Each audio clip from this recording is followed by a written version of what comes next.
Little girl in a wheelchair gets stuck in the rain. A soldier rescues her and asks, "Where are your parents?" She replies, "I only have a dad, but he doesn't care about me." When the father, a young billionaire, sees who is helping his daughter, he is in shock. The sky was clear when the car stopped at the corner by the bookstore. Emmy Royce watched through the window as people passed by, hurried as always, some casting curious glances at the little girl in the wheelchair. "I need to take care of something quickly," her father said, turning off the engine and checking his watch. His cell phone had already rung for the third time in the last 10 minutes. "The nanny called in sick, and I have a meeting in an hour. Stay here on the sidewalk right in front of the bookstore." Emmy hugged her teddy bear to her chest. Mr. Buttons, with his slightly crooked button eyes, was her most loyal companion. "Will you be long?" she asked, trying not to sound disappointed. Her father wedged the cell phone between his shoulder and ear as he took the wheelchair out of the trunk. "Just wait 10 minutes, princess. Daddy will be right back." He positioned Emmy on the sidewalk, under the small awning of the bookstore, checked the wheelchair's brake, and handed her the backpack with her snack. Her shiny red shoes dangled in the air, a gift from his last business trip. Shoes she would never use to run, but which she loved all the same. "Yes, I'm on my way," he said into the phone as he walked away. "I had a setback with my daughter. The nanny cancelled at the last minute." Emmy watched him cross the street, gesturing excitedly on the phone as he headed to the corner coffee shop. She knew he would come back, eventually. Her father would never abandon her on purpose. He just forgot that she was waiting. That time passes differently for a 6-year-old child alone on the sidewalk. The first 15 minutes passed as she told Mr. Buttons stories about warrior princesses in wheelchairs who saved entire kingdoms. Sometimes, Emmy imagined herself as one of those princesses, strong, brave, important. Not just the girl her father needed to fit in between appointments. 20 minutes passed. Through the coffee shop window, she could see her father talking to a man in a suit, both gesturing over papers spread on the table. Emmy waved, but he didn't look in her direction. "He's busy," she explained to Mr. Buttons, adjusting the makeshift bow on his furry neck. "Important grown-up stuff. Half an hour now." Her father left the coffee shop, still on the phone, but with someone else. He crossed the street distractedly, walking a few feet past Emmy without noticing her, and went into an electronics store. Emmy felt that familiar feeling in her stomach, an emptiness that wasn't hunger, but something deeper. It wasn't the first time this had happened. There was the day of the school play, when she was the only child with no one in the audience, Lisa's birthday party, when she waited at the school gate for 3 hours until Lisa's mom called her dad, and now, once again, forgotten on the sidewalk. 45 minutes. The sky began to darken, grey clouds gathering quickly. People walked faster, some already opening their umbrellas. "It's going to rain," she said to Mr. Buttons, looking worriedly at the sky. The small awning of the bookstore wouldn't offer much protection if the rain came with wind. A full hour. The first drops began to fall, shyly at first. Emmy looked for her father on the street, but there was no sign of him. The electronics store across the street was crowded, and she couldn't make out the people inside. The owner of the bookstore, a lady with grey hair, came out to bring in the small bookstand that was at the entrance. "Hello, dear," she said, noticing Emmy. "Are you waiting for someone?" "My dad?" Emmy replied. "He went to take care of something quickly." The lady glanced at the darkening sky. "Do you want to wait inside? It's going to rain hard." Emmy hesitated. "I can't. What if he comes back and doesn't find me?" The lady frowned but nodded understandingly. "I'll leave the door open. If it starts to rain hard, come in, okay?" Emmy thanked her, hugging Mr. Buttons tighter. The rain picked up, and soon the first people started running along the sidewalk seeking shelter. An hour and a half. The rain was now falling heavily, and the wind was pushing it under the small awning. Emmy tried to move her chair to a more sheltered corner, but she didn't have enough strength. In minutes, she was partially wet, the water running through her brown hair and dripping onto her blue dress. The bookstore lady appeared at the door again. "Dear, come inside. You're getting soaked." "I can't," Emmy repeated, although the rain was already making Mr. Buttons heavy and wet. "He told me to wait here." the lady sighed. I'll get something to protect you. She returned moments later with a small umbrella, which she tried to attach to the back of the chair, but the wind was too strong, and the umbrella didn't offer adequate protection. We need to call your father, the lady insisted. Do you have his number? Emmy nodded, but before she could answer, a customer called the lady from inside the store. One moment, she replied, going in quickly. In that instant, a stronger gust of wind blew the umbrella away, leaving Emmy completely exposed to the storm. The water was now streaming down her face, mixing with the tears she was trying to hold back. He'll be back, she whispered to Mr. Buttons, who was now as drenched as she was. He just forgot the time.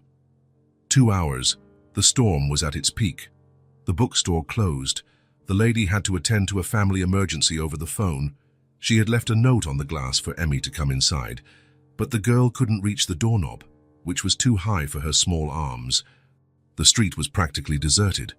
Only a few cars passed occasionally, their headlights creating reflections in the quickly forming puddles. The cold began to seep into Emmy's bones, making her teeth chatter. Her fingers were numb, barely able to hold on to Mr. Buttons. Hunger gnawed at her stomach. The snack in her backpack was inaccessible, as she would need to take the backpack off the back of the chair, something impossible without help. Important people can't wait, she murmured, repeating what she had so often heard her father say on the phone. And I'm not important. That's when she heard firm footsteps approaching on the wet sidewalk. A tall figure emerged from the curtain of rain, a woman in a military uniform, dark hair pulled back in a severe bun, walking purposefully through the storm without an umbrella. Her uniform was already soaked, but she seemed indifferent to the rain. The woman stopped abruptly when she saw Emmy. Her dark eyes widened in surprise and then immediately in concern. "My God," she said, quickly approaching and crouching in front of the wheelchair. "What are you doing out here alone in all this rain?" Emmy looked at the woman, noticing the name embroidered on her uniform, Quinn. There was authority in her posture, but her eyes were kind. "I'm waiting," Emmy replied, her voice barely audible over the sound of the rain. The woman immediately took off her military jacket and placed it over Emmy's trembling shoulders. "Waiting for whom? How long have you been here?" Emmy clutched Mr. Buttons to her chest. "My dad," she answered. "He said he would be quick." The woman touched Emmy's hands and frowned. "You're freezing," she said, also touching her face. "How long have you been in this rain?" Emmy shrugged.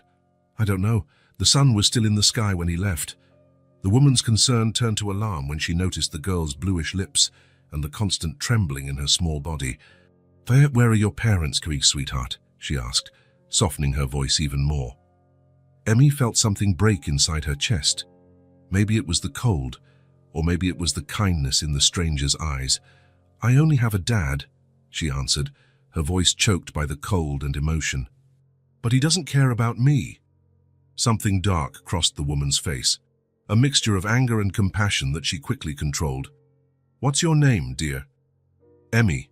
Emmy Royce." "Emmy," the woman repeated with a gentle smile. "I'm Harper Quinn. I'm a soldier." Harper looked around, surveying the deserted street and the storm that showed no signs of letting up. "The nanny got sick," Emmy explained, as if she needed to justify her father's absence. "He had to bring me with him, but he's busy." Harper's face hardened for a moment, but she quickly softened her expression. "For nothing is more important than you, Emmy," she said firmly. "Nothing." It was a beautiful lie, Emmy thought, one of those lies adults tell to make children feel better. But she was already 6 years old enough to know that many things were more important than her. Meetings, phone calls, work, even the coffee her father drank every morning while checking emails, barely noticing her presence. "Do you know your father's phone number?" Harper asked. "We can call him." "I do," Emmy replied, "but my phone's battery is dead." She pointed to the small pouch hanging on the wheelchair. Harper looked at the girl, shivering from the cold, her lips blue and her clothes soaked. She made a quick decision. "It's too cold and rainy out here," she said in a firm but gentle voice. "I'm going to take you to that diner on the corner. We can dry off, you can have something hot to eat, and we'll call your dad from there. What do you think?" Emmy hesitated. "He told me to wait here." "We'll leave a note," Harper replied, gesturing to the closed bookstore. Your health is more important right now. You're shivering, Emmy. The girl looked at the dark sky, the merciless rain, and the empty street. Her father wasn't coming back anytime soon. That painful truth had already settled in her heart, too small for so many disappointments. "Can I bring Mr. Buttons?" she asked, holding up the soaked teddy bear. Harper smiled, a smile that lit up her stern face like a ray of sunshine after the storm. "Of course you can, Mr. Buttons looks like he could use a cup of hot chocolate on too, don't you think?" That small kindness, acknowledging Mr. Buttons as someone important, was what won Emmy's trust. She nodded, allowing Harper to write a brief note and slip it under the bookstore's door. Harper positioned herself behind the wheelchair and began to push it carefully, shielding Emmy from the rain as much as possible with her own body. They crossed the street towards the welcoming lights of the corner diner. The diner was almost empty due to the storm. A bell chimed as they entered, and the warmth of the place enveloped Emmy like a hug she hadn't received in a long time. A middle-aged waiter approached, frowning when he saw the state they were in. "My goodness, you two are drenched. Come, sit by the heater." Harper pushed the wheelchair to a table near a heater. The waiter quickly brought clean towels. "Can 2 hot chocolates, please," Harper requested, "and whatever hot soup you have. And a small saucer for Mr. Buttons," Emmy added shyly, holding up the bear. The waiter smiled. "Of course, a special chocolate for the gentleman." While they waited, Harper helped Emmy dry her hair and placed another towel over her shoulders. Her hands were strong but gentle, and there was an efficiency in her movements that made Emmy feel safe. "Are you a real soldier?" Emmy asked, looking at the soaked uniform. Harper nodded. "Yes, I just got back from a deployment. I'm on leave for a few weeks. Do you fight in wars?" "Sometimes," Harper replied with a soft smile. "Fair, but most of the time, we help people who need it." The hot chocolate arrived, steaming and topped with marshmallows. Emmy wrapped her hands around the mug, feeling the warmth slowly return to her fingers. Harper took out her cell phone. "Let's call your dad now. What's his number?" Emmy recited the number she knew by heart, watching as Harper dialed. But after several rings, the call went to voicemail. "He doesn't answer when he's in meetings," Emmy explained, as if apologizing for her father's absence. "He says it's rude." Harper tried one more time, with the same result. Then she left a clear message, telling him where they were and asking him to call back urgently. The soup arrived, a creamy vegetable soup that smelled comforting. Emmy hadn't realized how hungry she was until the first spoonful. "Do you like stories, Emmy?" Harper asked, as the girl ate. Emmy nodded enthusiastically. "I love them, especially stories about warrior princesses who save kingdoms." "Warrior princesses? Not princesses who wait to be saved." "No," Emmy answered seriously. "Princesses who fight their own battles, like me." Harper smiled genuinely. "Like you. I like that." As they ate, Harper told stories of distant places she had visited, snow-capped mountains, golden deserts, ancient forests. Emmy listened, fascinated, momentarily forgetting the abandonment and the cold.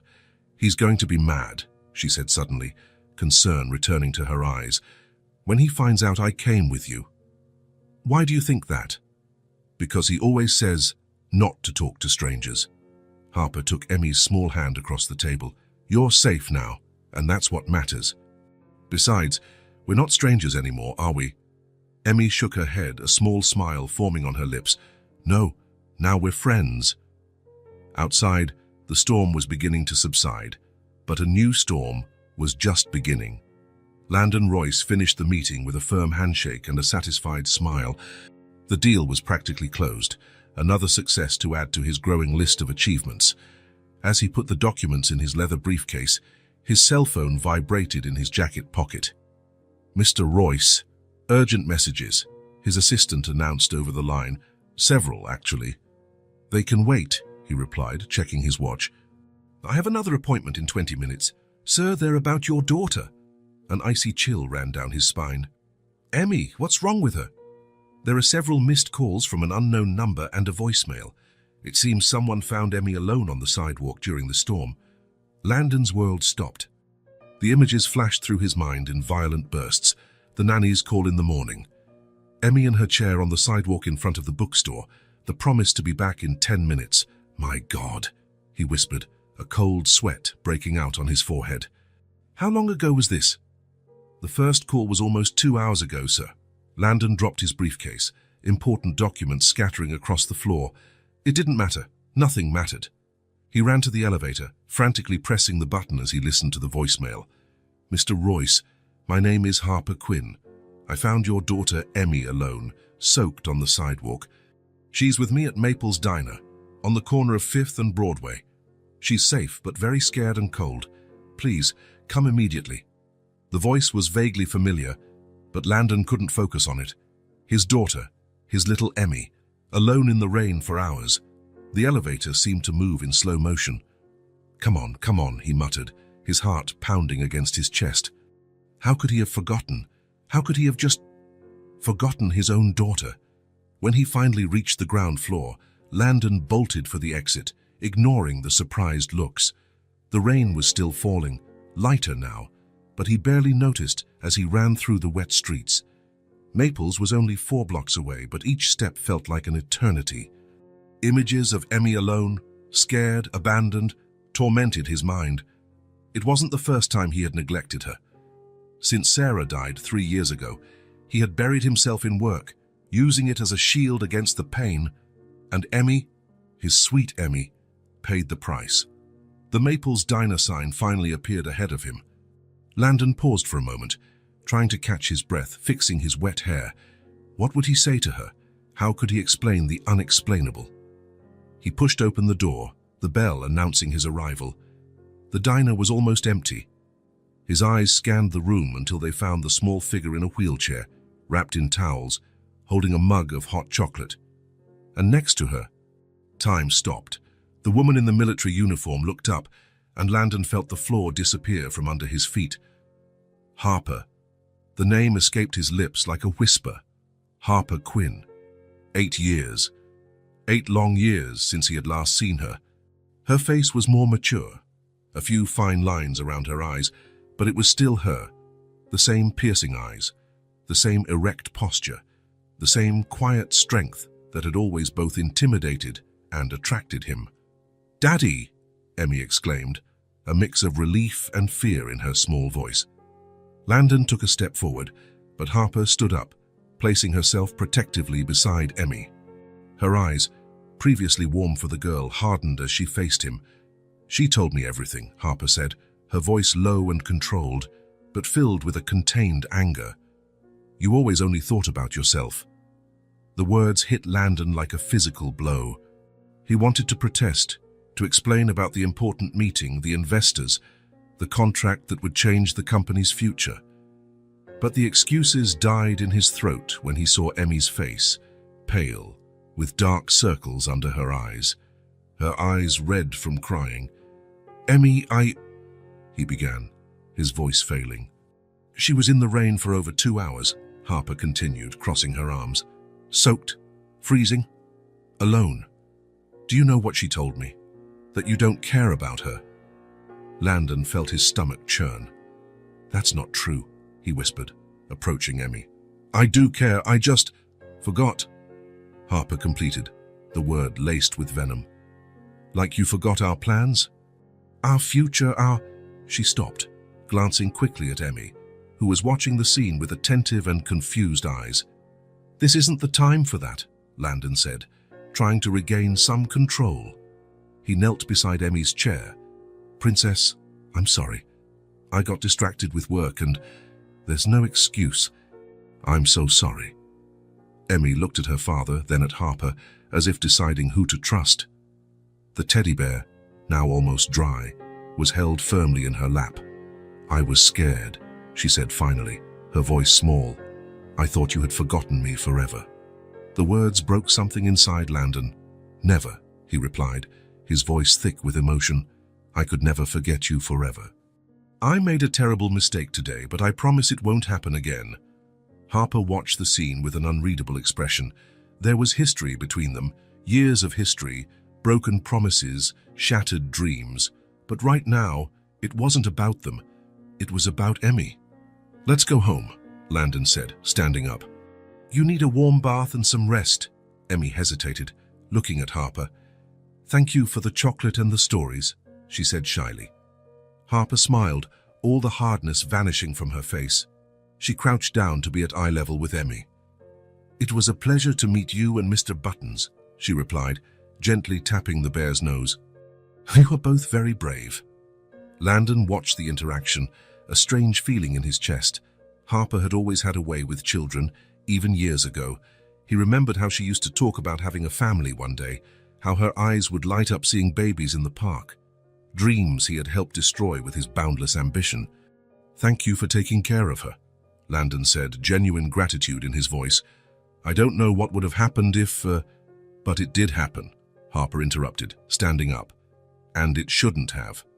She picked up her military jacket, now dry, and put it on. Landon noticed the insignias, the rank symbols. Harper had followed her path, built a career, a life without him. Let's go, Emmy, Landon said, positioning himself behind the wheelchair. Emmy held onto the arm of the chair, stopping him from moving it. She looked at Harper, an urgent question in her eyes. Can I see you again? She asked, her voice full of hope. Harper hesitated, glancing briefly at Landon before turning her attention back to Emmy. A soft smile lit up her face. You can, anytime you want. Something in Landon's chest tightened. Relief, jealousy, gratitude, guilt, all mixed in a confusion of emotions he couldn't decipher. Harper wrote her number on a napkin and gave it to Emmy, who carefully tucked it into the pocket of her still damp dress. Take care, warrior, Harper said, lightly touching Emmy's shoulder. As Landon pushed the wheelchair out of the diner, the rain had stopped completely. The air was clean, as if the storm had washed the world.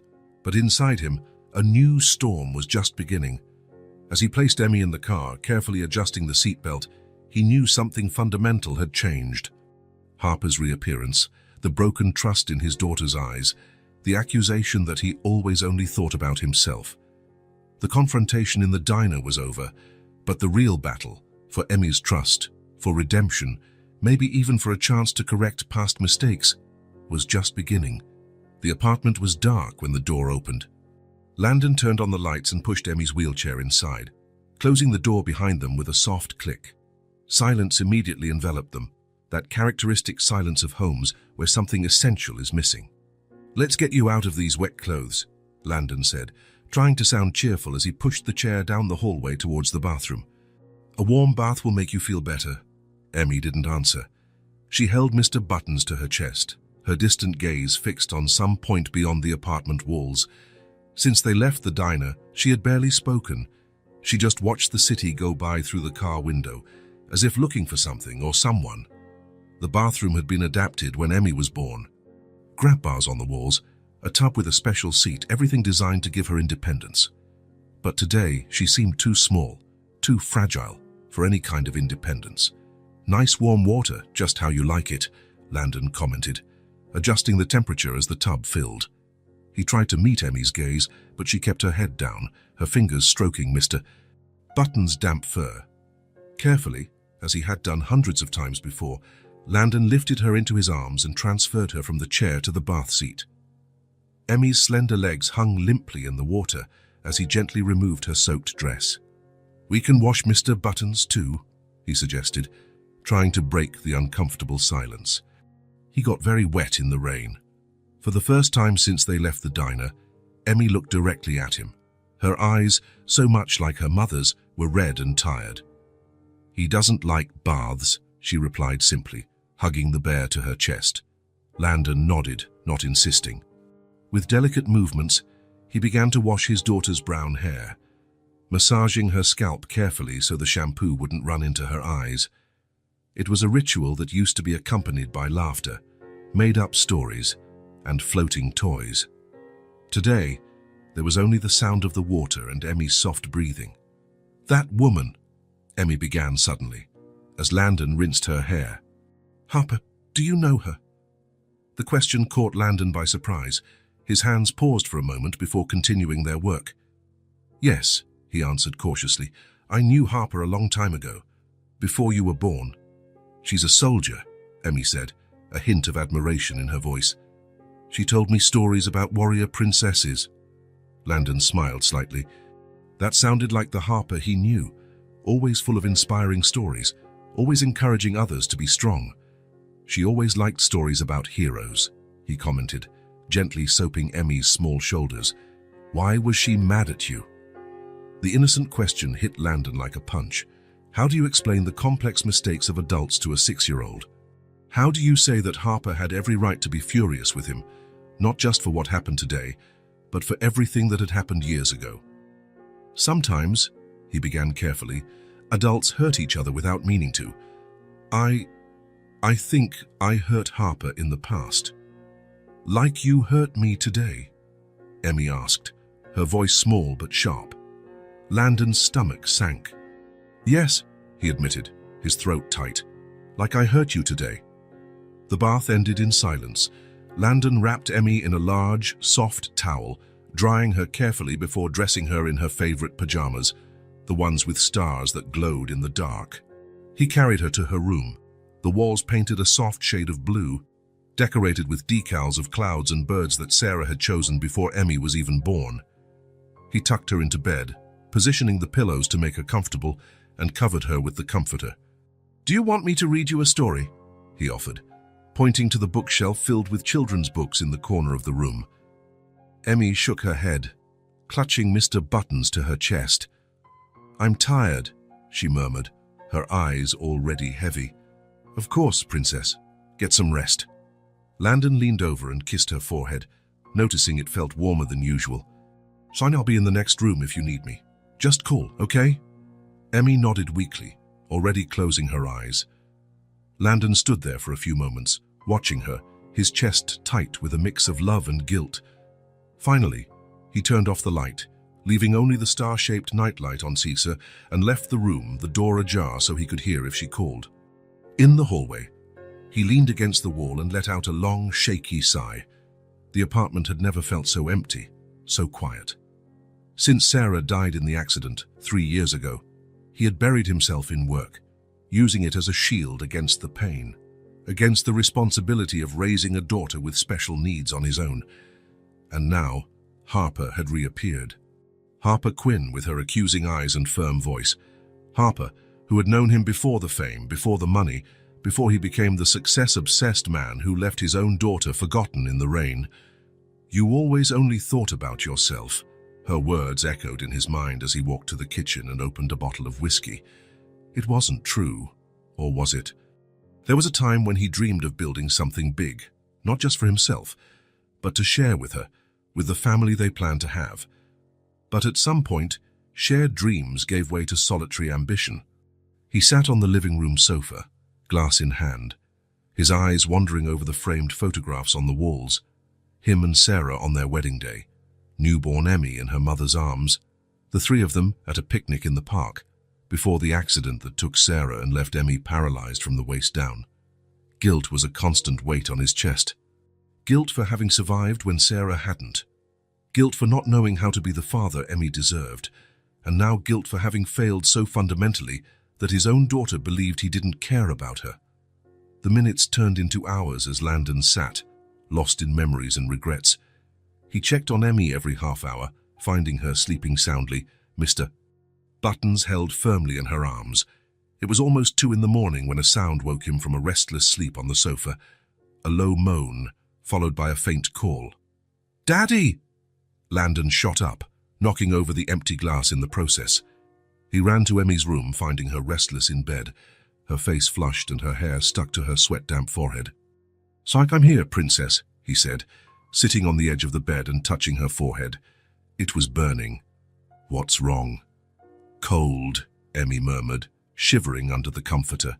And it hurts. What hurts, honey?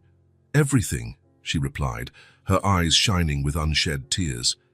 Landon felt panic rising. He quickly went to the bathroom and returned with the thermometer, 103.1 degrees, a fever that was too high. I'll get you some medicine, he said, trying to keep his voice calm as his heart raced, and a cold compress for your forehead. In the kitchen, with trembling hands, he prepared the fever reducer the doctor had prescribed for emergencies. He soaked a washcloth in cool water and hurried back to the room. "Here, princess, this will make you feel better." He helped her swallow the medicine and placed the compress on her forehead. Emmy moaned softly, her eyes half closed, clinging to Mr. Buttons as if the bear could save her from the pain. "It hurts," she repeated, a tear rolling down her hot face. "I know, honey. The medicine will kick in soon," Landon promised, stroking her damp hair. "I'm here with you. I won't leave your side." The next few hours were a blur of changing compresses, doses of medicine, and attempts to get Emmy to drink water. The fever rose and fell, but never went down enough to ease Landon's worry. Around 4 in the morning, when the fever hit 104 degrees Celsius, he almost called an ambulance. But he remembered the doctor's instructions. It was common for children to have fever spikes when exposed to extreme conditions. If there were no other worrying symptoms, the important thing was to control the temperature and maintain hydration. "It's my fault," he whispered to his sleeping daughter, changing the compress on her forehead one more time. "I left you in the rain. I forgot about you." What kind of father does that? The guilt consumed him from the inside, mixing with the fear of losing the only truly important thing he had left. As he watched Emmy's feverish face, he remembered Harper and her harsh but true words.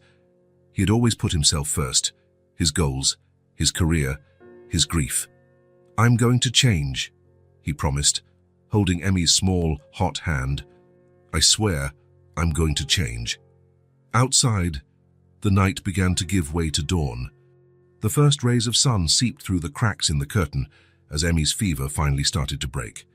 Landon, exhausted but relieved, stayed by her side, checking her temperature every 15 minutes, offering water in small sips. At 7 in the morning, Emmy opened her eyes, more lucid. Her fever had dropped to 100.4 degrees, still high, but no longer frightening. "How are you feeling, princess?" Landon asked, his face marked by deep dark circles and stubble. "Better," Emmy replied in a weak voice. "Not so hot." "That's good," Landon smiled, adjusting the pillows to make her more comfortable. "The fever is going down. Want to try eating something, maybe some oatmeal?" Emmy shook her head. "Just water." Landon nodded, helping her drink a little more water. He watched her face, still flushed from the fever, but no longer with that expression of pain that had tormented him through the night. "Emmy," he began, choosing his words carefully. "It was time to try to fix things, to start rebuilding the broken trust. About yesterday, I made a terrible mistake. So I should never have left you waiting. I should never have forgotten. The words felt inadequate, insufficient to express the depth of his regret, how much his heart ached at the thought of what could have happened. "Honey, I'm so sorry," he said finally, his voice breaking on the last word. Emmy looked at him for a long moment, her eyes, so much like Sarah's, filled with a hurt no child should know. Then, without a word, she turned her face to the other side, hugging her teddy bear. The silence that followed was more painful than any accusation. Landon swallowed hard, feeling the weight of that simple but devastating gesture. His daughter, always so loving despite everything, now couldn't even look at him. "All right," he said softly, getting up from the bed. "I'll make some oatmeal, in case you change your mind, and then I'll call Dr. Matthews to have him check on this fever." He paused at the door, looking at the small figure curled up in bed, her back to him, the bear clutched in her arms as her only comfort. "I love you, Emmy," he said, the words feeling strange on his lips, not because they weren't true, but because he realized he didn't say them often enough. "Thank more than anything in the world." He left the room, leaving the door ajar. In the hallway, he leaned against the wall and closed his eyes. The house had never felt so empty, so silent, even though they were both there.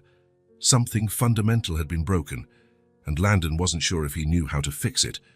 The sunlight now streamed fully through the windows, illuminating the photographs on the walls, the neatly arranged toys on the shelves, all the signs of the life they had built there. But that morning, between those familiar walls, Landon Royce felt more alone than ever. 3 days had passed since the night of the fever. 3 days of heavy silence, interrupted only by brief, necessary exchanges of words. Emmy had improved physically. The fever was completely gone. The color had returned to her cheeks, but something deeper remained broken. Landon watched his daughter from a distance, feeling the chasm growing between them. She spent most of her time in her room, drawing or looking out the window, Mr. Buttons always by her side. When he entered, she didn't reject him outright, but she didn't welcome him either. She answered questions with monosyllables, avoided eye contact, and his attempts to apologize were met with that same distant look that tore him apart inside.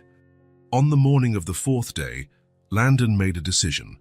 Sitting in his home office, while staring at the pile of contracts he had brought from work, contracts he couldn't even begin to review, he finally admitted to himself that he didn't know how to fix this alone. He didn't know how to reach his own daughter. The napkin with Harper's phone number was in his wallet.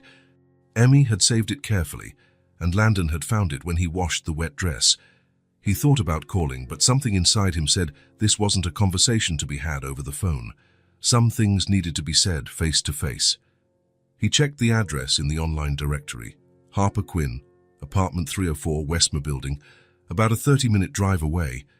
He asked Mrs. Collins, the elderly neighbor who occasionally helped with Emmy, to stay with his daughter for a few hours. "She's so quiet," Mrs. Collins commented as Landon was leaving. "Did something happen?" Landon hesitated at the door. "I made a mistake," he finally admitted, "and now I'm trying to fix it." The sky was clear as he drove through the city, an ironic contrast to the storm inside him. The Westmore Building was an old red brick building with wrought iron balconies and an air of quiet dignity.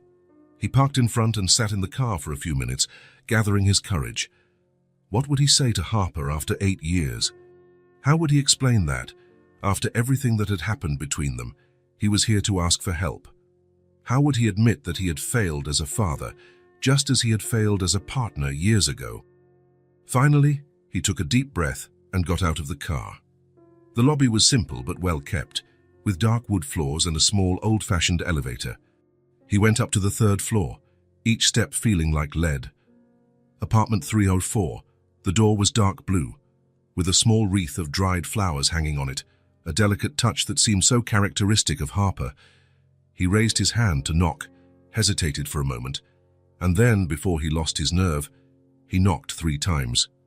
The seconds dragged on as he waited. Maybe she wasn't home. Maybe this was a mistake. Maybe...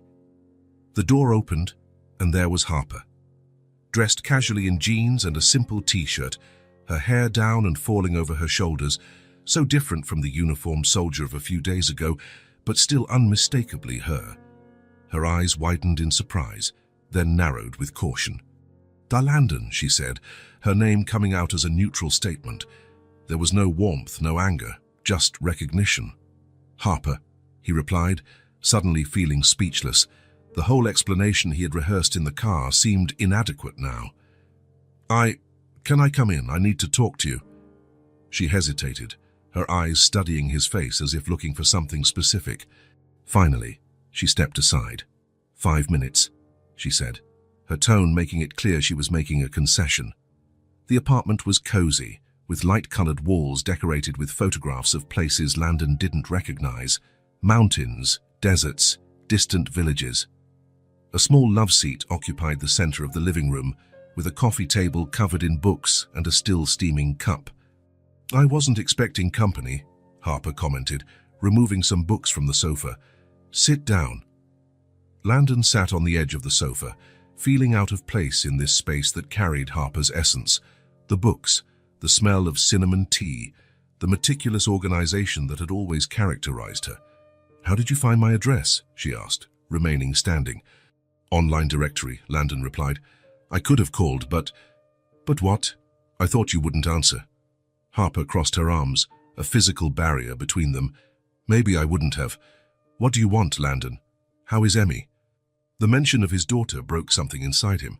The entire facade of composure he had maintained crumbled. "So she's not talking to me," he said, his voice thick with emotion. "She barely looks at me. I apologize. I try to talk. I try to do anything to get a reaction. But it's like I don't exist to her anymore."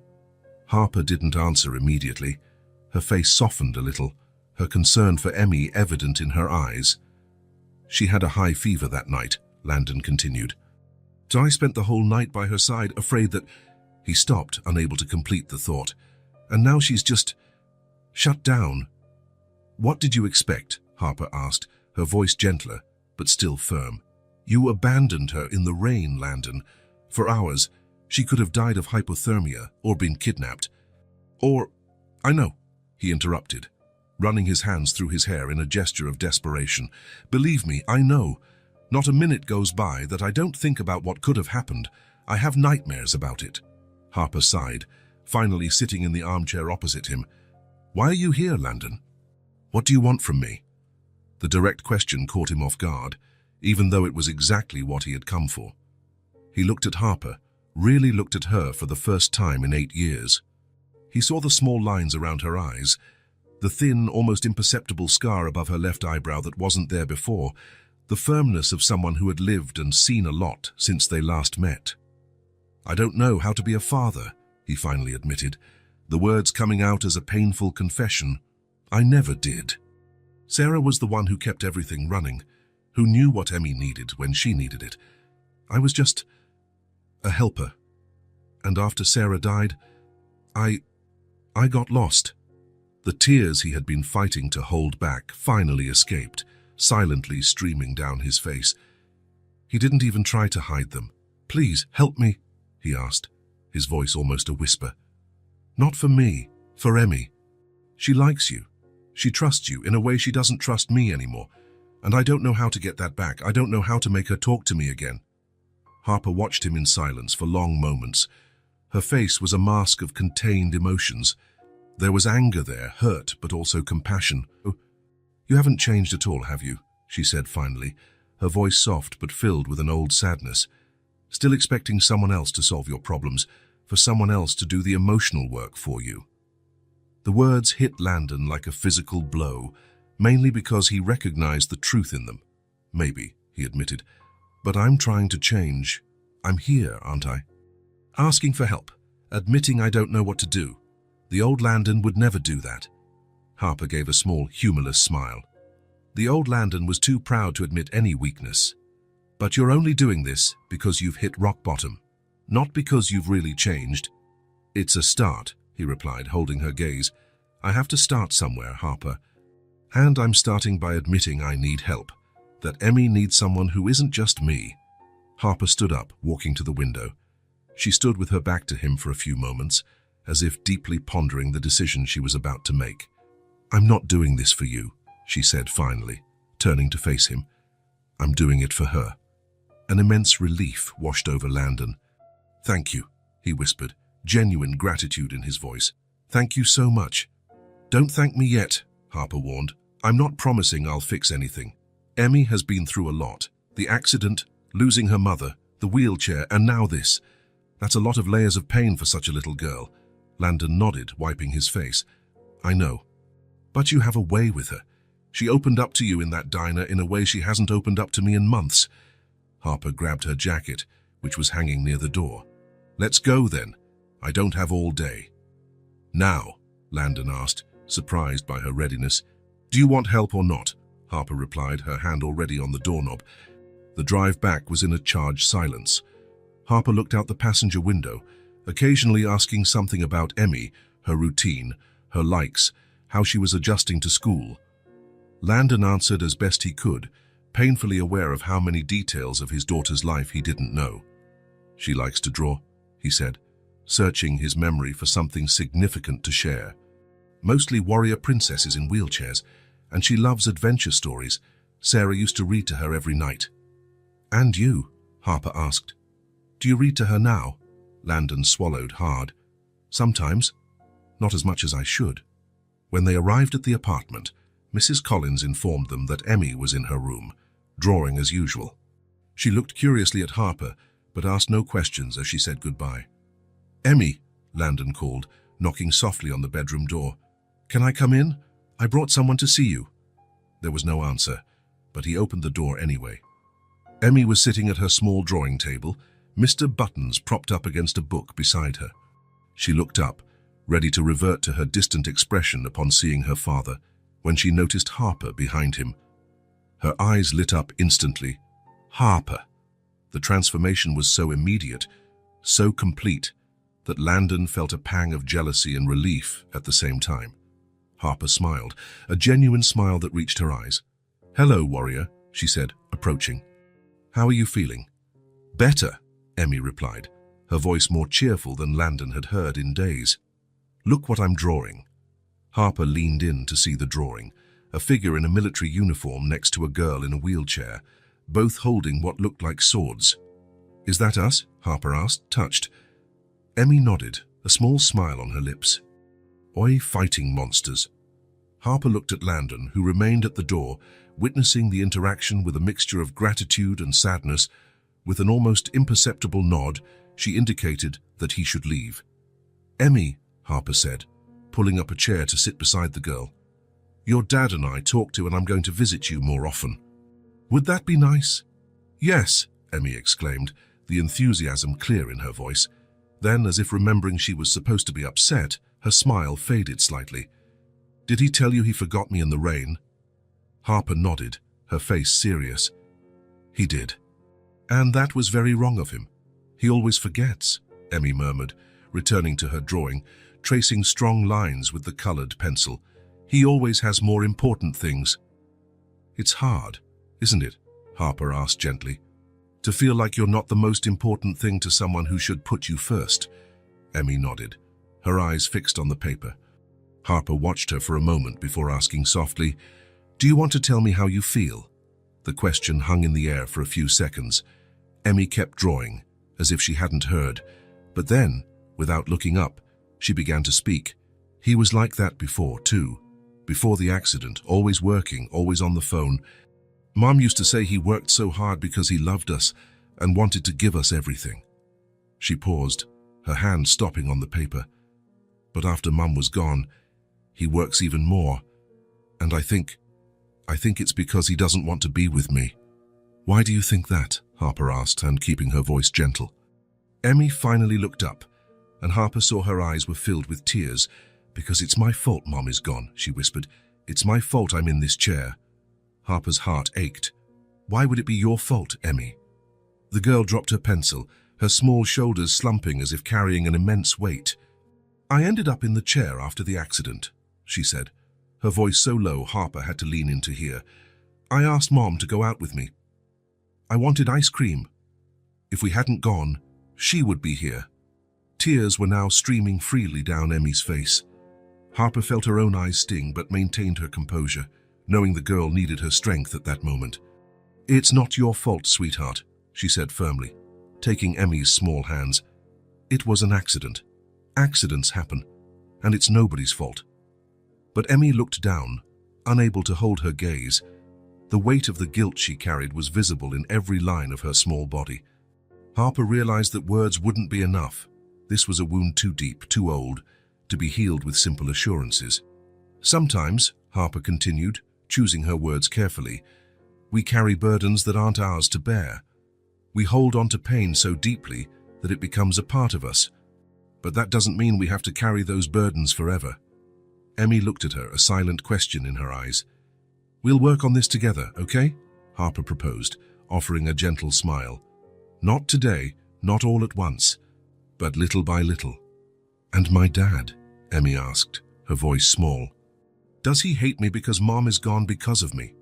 The question hit Harper like a punch. "No, Emmy, no," she replied, with all the conviction she could muster. "Your dad doesn't hate you. He loves you very much. He just doesn't know how to show it right now. He's lost, just like you." "Did he send you to say that?" Emmy asked, a suspicion beyond her years appearing in her eyes. Harper shook her head. "No, I'm telling you what I see. And what I see is a father who has made mistakes, but who wants to fix things."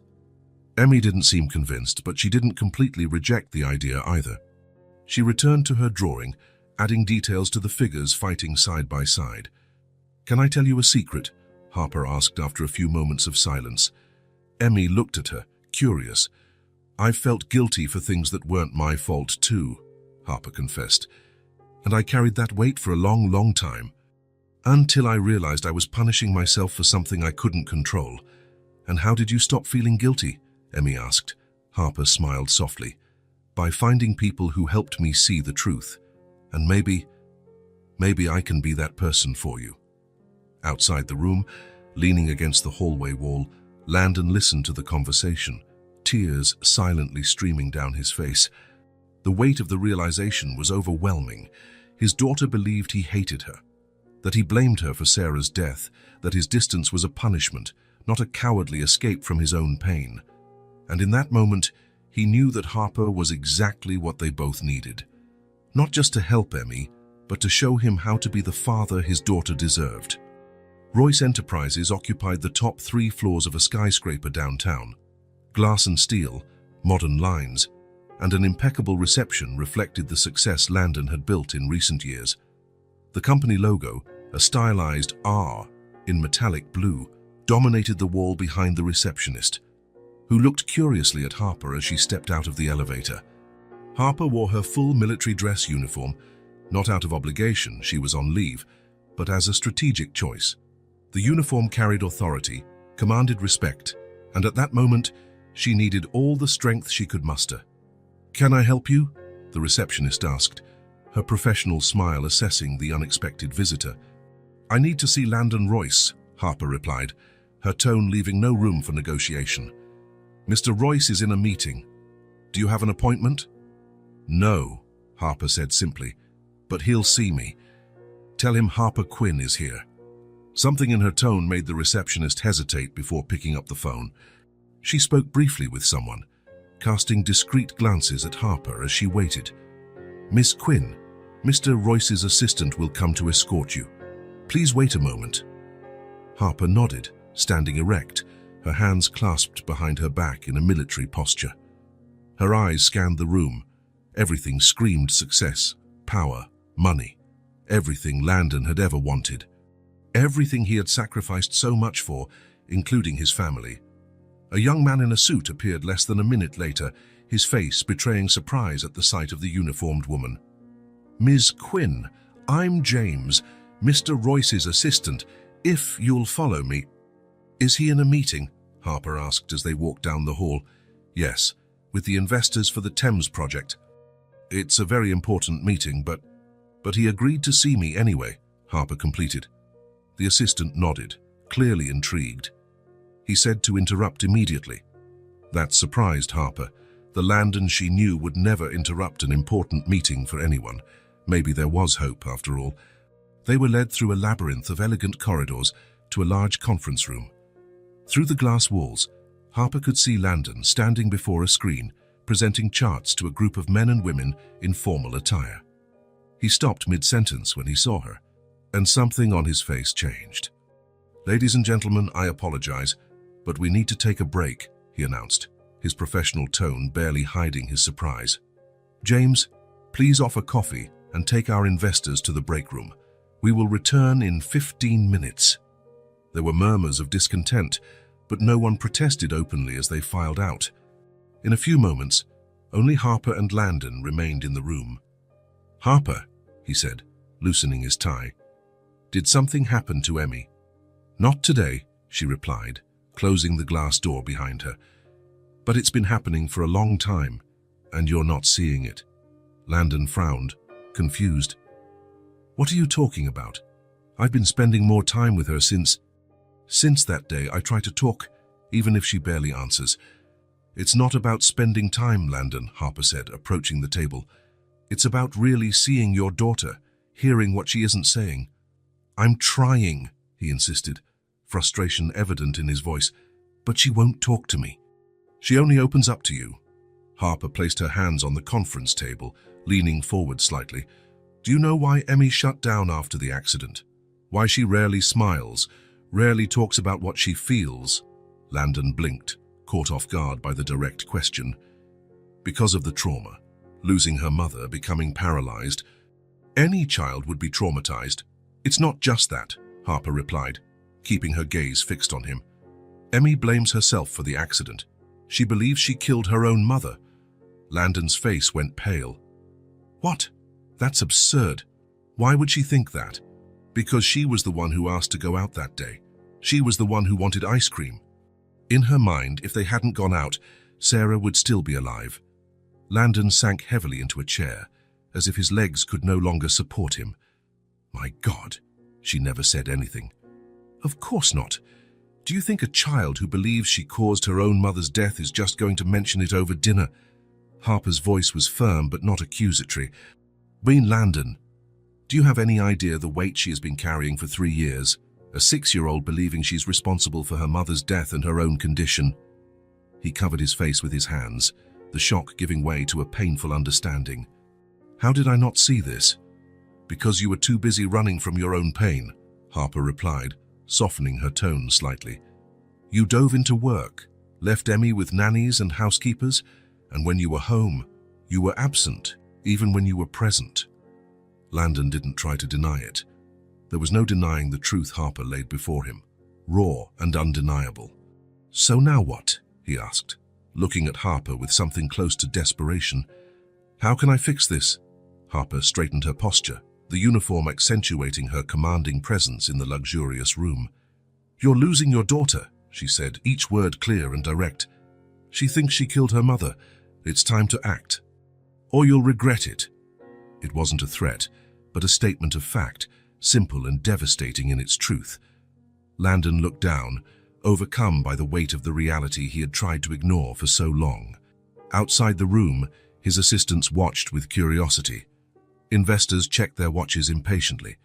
Charts and projections awaited his conclusion. The empire he had built continued to run, demanding his attention, his energy, his time. James, he called, pressing the intercom without taking his eyes off Harper. Come in here, please. The assistant appeared almost instantly, notepad in hand, ready for any instruction. Cancel everything tomorrow, Landon said, his voice calm but decisive. I'll be out all day. James blinked, visibly surprised.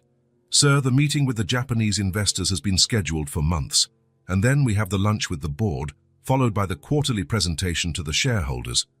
Cancel everything, Landon repeated, more firmly this time.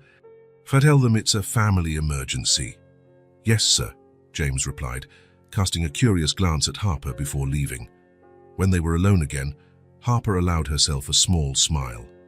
It's a start, she conceded, but one day won't fix 3 years. I know, Landon replied, standing up, but it's where I can start. What do you have in mind? Harper walked to the window, looking out at the city below, tiny people hurrying through their lives, cars in constant motion, the world moving on, indifferent to the private dramas unfolding inside that skyscraper. First, you need to lift that burden of guilt from her, she said, turning to face him. She needs to hear from you, specifically from you, that the accident wasn't her fault, that you don't blame her, that you never blamed her. I never blamed her, Landon protested. How could she think that? Because you never said otherwise, Harper replied simply. And in silence, especially for children, the worst fears grow. Landon nodded slowly, painful understanding in his eyes. And after that, one step at a time, Harper said. She needs to feel safe again. Loved, unconditionally. She needs to trust that you won't disappear, won't forget her, won't put anything else before her. Outside, James was making gestures indicating that the investors were getting impatient. Landon ignored him. I can finish this meeting in 20 minutes, he said, and then I need your help to plan for tomorrow. It will be just for Emmy. No phone, no work. Harper nodded, approving the decision. I'll be there tonight to help. As Landon called the investors back in, Harper watched him with a mix of cautious hope. The man before her was no longer the ambitious young man she had known so long ago, nor the cold executive who had forgotten his daughter in the rain. He was someone in between, someone struggling to find balance, to learn from past mistakes. The battle would be long, and the outcome uncertain. But for the first time since she had re-encountered Landon, Harper felt that maybe, just maybe, there was hope for Emmy, and that was all that mattered. The clock read 5:30 when the apartment door opened. Normally, this time would find Emmy having dinner with the nanny, but not today. Good evening, Mrs. Martinez, Landon said, surprising the nanny in the kitchen. You can leave early. I'll take it from here. The woman looked at him in astonishment. Are you sure, Mr. Royce? Dinner isn't ready yet, and I'm sure, he interrupted gently. Where's Emmy? In her room, drawing as usual. Landon headed to his daughter's room, pausing at the ajar door. Emmy was focused on her drawing, Mr. Buttons propped up against a book beside her. The late afternoon light created a golden halo around her brown hair. He knocked softly. "Can I come in?" Emmy glanced at him briefly and returned her attention to the drawing without responding. Landon entered, leaving his jacket on a chair and loosening his tie. "Can I stay here with you?" he asked, approaching cautiously. Emmy didn't answer but continued drawing. There was no refusal, just silence, neither welcome nor rejection. Landon sat on the floor beside her, his back against the wall. The drawing showed a girl in a wheelchair holding the hand of a woman in uniform. The figures were in a colorful garden, and both were smiling. It was easy to recognize Emmy and Harper. "That's very beautiful," he commented, genuinely impressed. "You draw flowers very well." A small, almost imperceptible smile touched Emmy's lips before disappearing. She picked up a purple pencil and continued coloring. "Harper called me today," Landon said after a few minutes. "She asked how you were." Emmy paused for an instant, then continued, seemingly indifferent, but her shoulders straightened. "She's coming over tomorrow night for dinner with us, if that's okay with you." "Okay," Emmy replied in a low voice, her first words to him that day. Landon felt relief at hearing her voice. "Great. We can order that pizza you like." The silence returned, but it was less heavy. Landon watched as Emmy completed her drawing, adding a bright sun in the corner of the paper. They didn't speak again, but there was something comforting in just being there, sharing the same space. When it got dark, Landon stood up. "I'm going to finish making dinner. Mrs. Martinez started some mac and cheese. Your favorite." Emmy nodded without looking at him, but as he was at the door, she spoke again. "Can you leave the light on?" she said, pointing to the nightlight. "Of course, Princess Yont," he replied, feeling a flicker of hope at the small request. They had dinner together, the conversation still minimal. Landon told her about a bird that had landed on his office window, and Emmy listened attentively. Afterwards, he helped her with her bath and put her to bed, reading a short story before saying goodnight. As he closed the bedroom door, Landon felt a determination growing inside him. Harper was right. His daughter needed him now more than ever. The next morning brought a clear sky. Landon woke up early, a rare thing for a Saturday, and made pancakes with strawberries and whipped cream. At 8 o'clock, he knocked softly on Emmy's bedroom door. "Good morning, sleepyhead," he called, entering with a tray. "Time to wake up." Emmy rubbed her sleepy eyes, confused by her father's presence so early. Normally, even on weekends, he would already be on the phone. Landon placed the tray on the small table and opened the curtains, letting light flood the room. "Today, we're going out, just the two of us," he announced with a smile. "No phone, no work." Emmy looked at him suspiciously, as if expecting him to cancel at any moment. "Really?" she asked, surprise evident in her voice. Landon sat on the edge of the bed, holding her gaze. "Today is all yours." Something changed in Emmy's eyes, a sparkle he hadn't seen in a long time. She didn't quite smile, but she nodded, a small spark of hope illuminating her face. They had breakfast together, and then Landon helped Emmy get ready. He chose casual clothes for himself, jeans and a t-shirt, something he rarely wore. When she was ready, Emmy was waiting for him in the living room, wearing a yellow dress that Sarah had bought for her before the accident. "You look beautiful," Landon said, emotional at seeing her in that dress full of memories. "Mommy liked this dress," Emmy replied simply. "Yes, she did," he agreed. "She said you looked like a ray of sunshine." The city seemed different that Saturday morning, more alive, more colorful. He drove to Central Park, a huge green space that Emmy loved. "Remember the last time we came here?" Landon asked as he pushed the wheelchair along the paved path. "It was with Mommy," Emmy replied. "How we had a picnic by the lake." "That's right," Landon agreed, surprised she remembered. "It had been over 3 years. You wanted to feed the ducks, but I said we couldn't. And Mommy hid bread in her pockets and let me throw it when you weren't looking," Emmy completed, a small smile forming on her lips. Landon laughed. "Your mother always broke the rules for the right reasons." They walked in silence for some time, Landon pushing the chair at a leisurely pace. The park was full of families enjoying the sunny day, Children running, dogs barking, couples holding hands. Near the lake, they stopped to watch the ducks. An ice cream vendor passed by, the colorful cart catching Emmy's attention. "Want some ice cream?" Landon offered. Emmy nodded shyly. "Can I have chocolate with strawberry topping?" "Of course you can," he replied, smiling at the simplicity of the request. When he returned with the ice cream, he found Emmy watching a girl about her age playing frisbee with her father. There was a shadow of sadness in her eyes. "Here you go, princess," he said, handing her the ice cream. "Be careful not to get it on your dress." Emmy took the ice cream but continued to watch the girl and her father. "They look happy," she commented. Landon followed her gaze. "Yes, they do. Were you happy with me and Mommy?" Emmy asked suddenly. The question caught him by surprise. "Of course I was," he replied, crouching down to be at her eye level. "Those were the happiest times of my life. But you're not happy now," she said, as a statement of fact. "That's not it, Emmy. It's just, after your mum was gone, I didn't know how to deal with the pain. So I buried myself in work, because there I didn't have to think, I didn't have to feel." "You don't like being with me because I remind you of Mommy?" she asked, her big eyes fixed on his. "No, my love. No," he replied firmly. "I love being with you. You're the best part of my life. It's just that I've been a coward, running away instead of facing it." Emmy looked at her melting ice cream. "I miss her too," she said quietly. "I know you do, and we have every right to, but we can't let that feeling stop us from living." They ate their ice cream in silence, watching the ducks on the lake. When they finished, Landon pushed the chair to a bench shaded by a large tree. He helped Emmy sit beside him, something they rarely did. The moment had come. Landon knew he couldn't put it off any longer. "You know, I've been thinking a lot lately," he began. "About the accident, about you and Mommy." Emmy stiffened beside him but didn't look away.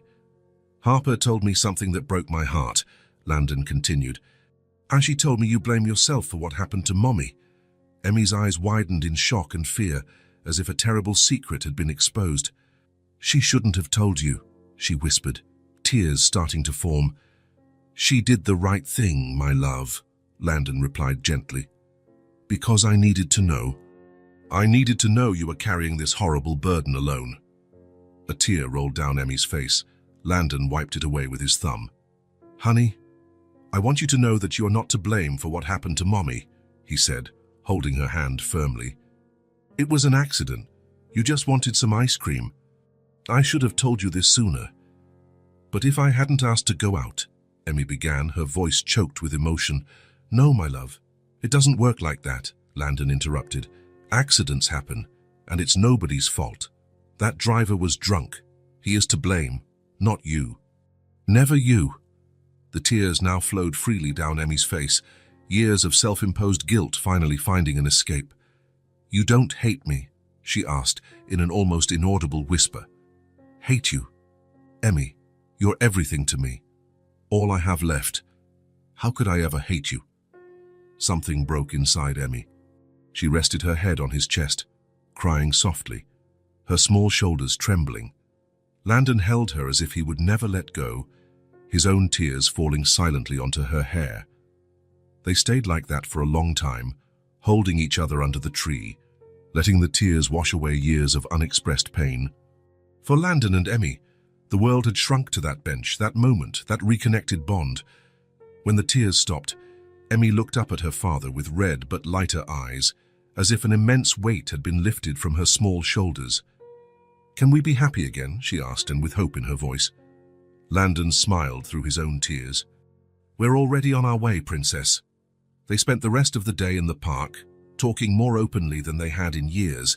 Emmy told him about school, about how some kids treated her differently because of the chair. Landon listened attentively, promising himself he would be more present. As the sun began to set, they decided to head home. Emmy was exhausted, the emotional toll of the day finally catching up with her. In the car, less than 5 minutes after leaving the park, she fell asleep in the back seat, Mr. Buttons held securely in her arms.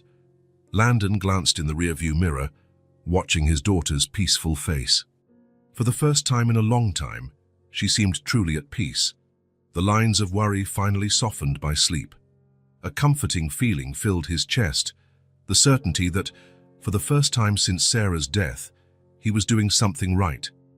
Not as a CEO, not as a businessman, but as a father. As the father Emmy deserved. When they arrived, Landon lifted her into his arms, surprised by how light she was, how fragile she seemed in his embrace. He carried her to the apartment, feeling her heart beat against his, her soft breath on his neck. Gently, he laid her in bed, removing only her shoes before covering her. Mr. Buttons remained firmly in her hug. He sat on the edge of the bed for a moment, watching his sleeping daughter, his chest full of love. "I love you, princess," he whispered, brushing a strand of hair from her face, "and I'll never let you feel alone again." It was a promise. To Emmy, to himself, and maybe even to Sarah, wherever she was. A promise that, this time, he was determined to keep. Dinner had been a success. The pizza, half pepperoni, half 4 cheese, had quickly disappeared amidst stories and, for the first time in weeks, the sound of Emmy's genuine laughter. The change in the girl was subtle but undeniable. The trip to the park with her father had begun to unravel knots of guilt and abandonment that a 6-year-old should never have to carry. Harper washed the dishes after Landon and Emmy left, reflecting on her unexpected role in this story. 3 lives intertwined by chance, or fate, depending on how you looked at it. There was something ironic about helping Landon rebuild his relationship with his daughter when her own history with him was filled with broken promises. The clock read 9:17 when the intercom buzzed. Harper dried her hands on a dish towel, frowning. She wasn't expecting visitors at this hour. "Yes?" "Harper, it's me, Landon. Can I come up?" The surprise left her momentarily speechless. He had left just over an hour ago, taking a sleepy Emmy home. "Of course," she finally replied, pressing the button. While she waited, Harper looked around the apartment. It wasn't large or luxurious, nothing compared to what she knew Landon owned, but it was her sanctuary. Books stacked on shelves told stories of places she had served. Photographs on the walls captured landscapes of distant countries. Small souvenirs brought back from humanitarian missions gave the space a unique personality. It was a modest but genuine home. The knock on the door came exactly 2 minutes later. Harper took a deep breath, instinctively adjusted her posture as she had learned in the army, and opened it.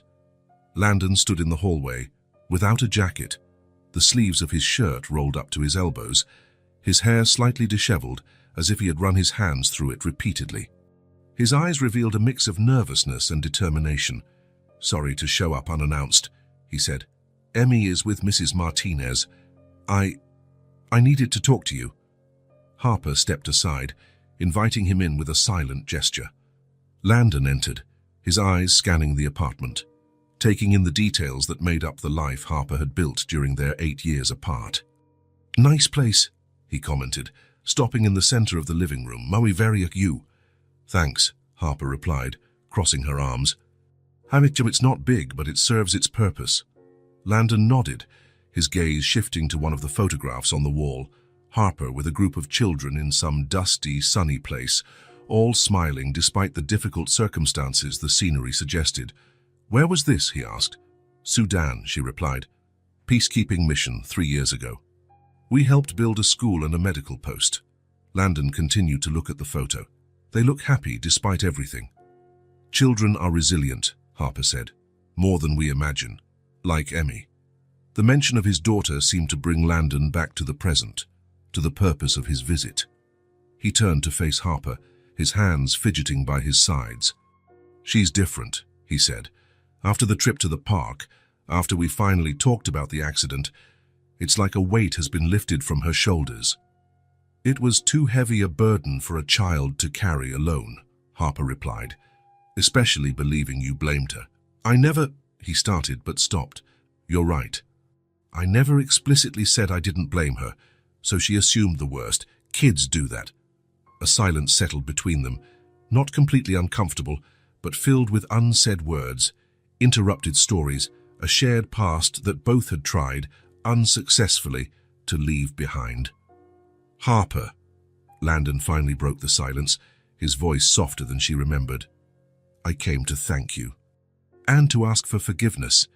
And I wanted to try to make things right with you, too. The words hung in the air between them, laden with implications. Harper felt her heart race, a mix of conflicting emotions surfacing, caution, hope, fear, and something else she didn't want to name. Make things right, she repeated, keeping her voice controlled. Landon, it's been 8 years. We're different people now. I know, he replied. Believe me, I know. But seeing you with Emmy, how she trusts you, how you understand what she needs even when she doesn't say it, it made me realize how much I lost, how much I threw away. Harper walked to the window, looking out at the city lights. She remembered nights in military tents, staring at starry skies in distant deserts, wondering if she had made the right choice in leaving him, if the path she had chosen to heal her wounds had been the best one. You didn't throw it away, she said finally, her voice lower. You chose your career, your ambitions. And I chose to walk away. She turned to face him, years of repressed feelings finally finding expression. I left your life because I couldn't take it anymore. You would make plans and cancel at the last minute. I felt invisible. Living for your work destroyed me. Later, I found out I was pregnant, but I lost it. And then, nothing made sense anymore. I enlisted in the army to try to help other people and forget my own trauma. Landon's face went completely pale. He staggered as if he had taken a physical blow, leaning against the nearest wall to steady himself. Pregnant, he repeated, his voice almost inaudible. We were going to... And you never told me. I was going to tell you that night, Harper replied, the memory still painfully vivid. March 17th. I had prepared everything. Your favorite dish, red wine for you, a small wrapped gift with the pregnancy test inside. You called an hour before saying an important client had come up, that you had to reschedule, that you'd make it up to me over the weekend. She paused, the old pain resurfacing with a surprising intensity. It was the last straw. I realized it would always be like that. Me waiting, you cancelling, our son or daughter learning from an early age that their father's work would always come first. Harper, I didn't know, Landon said, his voice choked. If you had told me. What? Would it have been different? She asked, without accusation, just genuine curiosity. Would you have ditched that important meeting? Would you have rearranged your priorities? Landon opened his mouth to answer, but closed it again. The truth hung between them. He probably wouldn't have changed, not back then, not being who he was. And the baby, he finally asked, his voice breaking on the last word. Harper took a deep breath, the old sorrow still present, but softer now, worn down by time. I lost it 2 weeks later. Maybe the stress of the breakup, maybe it just wasn't meant to be. The doctors said it happens sometimes, for no apparent reason. She saw the tears begin to stream down Landon's face, silent and heavy. She made no move to comfort him. That pain was his to feel, just as hers had been to carry alone for all these years. Why didn't you come to me after? He asked. Even if we were separated, I had a right to know. A right? Harper repeated, a spark of irritation flaring. Maybe. But I was devastated, Landon. Devastated from losing you, from losing the baby, from watching all my dreams fall apart at once. I wasn't thinking about rights. I was trying to survive. Landon nodded slowly, tears still marking his face. When I enlisted, it was like starting from scratch, Harper continued, her voice softening. Show the intense physical training, the discipline, the structure. It was exactly what I needed. And then, on missions, helping people who had lost everything, I found a purpose, I found healing.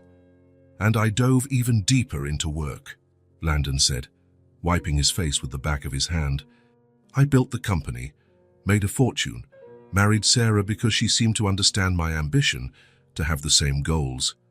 Did you love her? Harper asked, surprising herself with the question. Landon considered for a moment. Yes, in my own way. Not like I loved you. But there was affection, respect. She was brilliant, determined. We understood each other. He paused, staring into the void. After she died and Emmy was left in the wheelchair, I didn't know how to cope.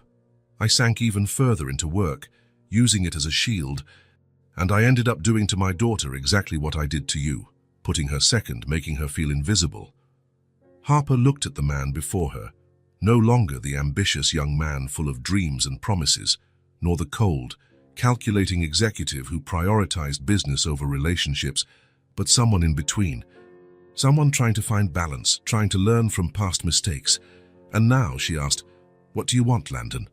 He looked up, meeting her gaze. There was a vulnerability in his eyes she had never seen before. "I never forgot you.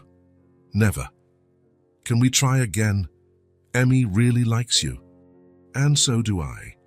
The sincerity in his voice, the humility in his words, caught Harper off guard. She had expected many things from this conversation, but not this complete surrender, this total openness. "Landon, it's not that simple," she replied after a long moment. "We can't just pretend the last 8 years didn't happen." "I'm not asking for that," he said, taking a hesitant step towards her. "I don't want to erase the past. I want to build something new, something better, with everything we've learned, with all the scars we carry." "And Emmy," Harper asked, "she has to come first. She's been through too much loss already." "Absolutely," Landon agreed without hesitation. "She is my priority now, my only priority." Harper was silent, evaluating the man before her, weighing his words against his actions, the past against the present. When she finally spoke, there was no longer anger in her eyes, just caution and perhaps a small spark of hope. "And let's take it slow," she said, "one step at a time. For Emmy." The relief on Landon's face was palpable. "For Emmy," he agreed, "and maybe, one day, for us." 4 weeks later, the park was painted with the colors of autumn, reds, oranges and golds creating a natural mosaic under their feet. The air was crisp but pleasant, perfect for a Sunday outdoors. Emmy had insisted on bringing Mr. Buttons, now adorned with a small scarf that Harper had knitted especially for him. "He needs to stay warm," Emmy had explained seriously. "Fall is tricky. It can get cold suddenly." The progress in recent weeks had been steady, though cautious. Harper had dinner with them 2 or 3 times a week. Landon had completely reorganized his work schedule, delegating responsibilities, turning down long trips, coming home in time for dinner every day. Slowly, Emmy's confidence blossomed, not just in her father, but in herself. Landon pushed the wheelchair along the paved path, while Harper walked beside them, occasionally pointing out a particularly bold squirrel or a colorful bird. Emmy held Harper's hand with her right hand, and every so often, she would reach out her left to hold Landon's, who would lean down to reach it. "Shall look at all the leaves," Emmy exclaimed, pointing to a particularly large oak tree that was shedding golden leaves with every breeze. "Can we make a collection?" "Of course we can," Harper replied, already bending down to pick up some of the prettiest ones. "We can press them between the pages of a book when we get home, and then make a scrapbook." "Like the one you have from your travels?" Emmy asked, her eyes shining. "Exactly like that one," Harper confirmed, handing her a perfectly red leaf. They reached a bench under a large maple tree, its leaves creating a golden canopy above them. Landon helped Emmy transfer from the chair to the bench, positioning her between them. "I have a story to tell," Harper announced, as she organized the collected leaves. "About a very brave princess who lived in a kingdom of enchanted trees." "Did the princess have a wheelchair?" Emmy asked, adjusting Mr. Buttons on her lap. "Of course she did," Harper replied with a smile. "The most magical chair in the whole kingdom, decorated with golden leaves and able to fly over the treetops when needed." Emmy laughed, a crystal-clear sound that seemed to light up the entire park. Harper began her story, elaborating on fantastic details about the adventures of the warrior princess and her faithful companion, a talking teddy bear who gave wise advice at the most critical moments. Landon watched the two of them, a sense of gratitude and peace spreading through his chest. It wasn't perfect. There were still hard days, moments when the past weighed heavily, when absences were felt. Emmy still faced daily challenges with her condition, still had occasional nightmares. He and Harper were still learning to navigate their reborn relationship with caution and honesty. But there was something here, in this simple moment in the park, that seemed almost miraculous, a second chance that none of them had expected to find. When Harper finished her story, Emmy applauded enthusiastically, making Mr. Buttons applaud too. "My turn to tell one," Landon said, surprising them both. "Once upon a time, there was a very foolish man who thought success meant money and power." Harper raised her eyebrows, surprised by the transparency of the metaphor, but Emmy just tilted her head, listening intently, until he lost the people he loved and realized he was completely wrong. Landon continued, "Not true success was being with the ones you love, creating memories, sharing moments like this." Emmy smiled, leaning against her father's arm. "And did the man learn his lesson?" she asked. "He's learning," Landon replied, meeting Harper's gaze over the girl's head. "A little more each day." Harper smiled, a genuine smile that reached her eyes. She reached her hand over Emmy's shoulders, gently taking Landon's. It was a small, almost casual gesture, but filled with meaning. A silent acknowledgement of the path traveled and the journey still ahead. The sun was beginning to set, painting the sky in shades of orange. A gentle wind stirred the leaves above them, some falling like silent blessings on their shoulders. Emmy lifted her face, trying to catch a particularly beautiful leaf that danced in the air. True love doesn't erase the past, but it builds a present where no one feels alone. It was a lesson they had learned the hard way, through loss and pain, through years of separation and regret. But now, sitting on that bench, under the golden light of autumn, they knew that the future, whatever its form, would be faced together. If this story touched your heart, subscribe to the channel and turn on notifications so you don't miss the next ones. Leave a like, because it helps this story get recommended to more people. See you in the next story.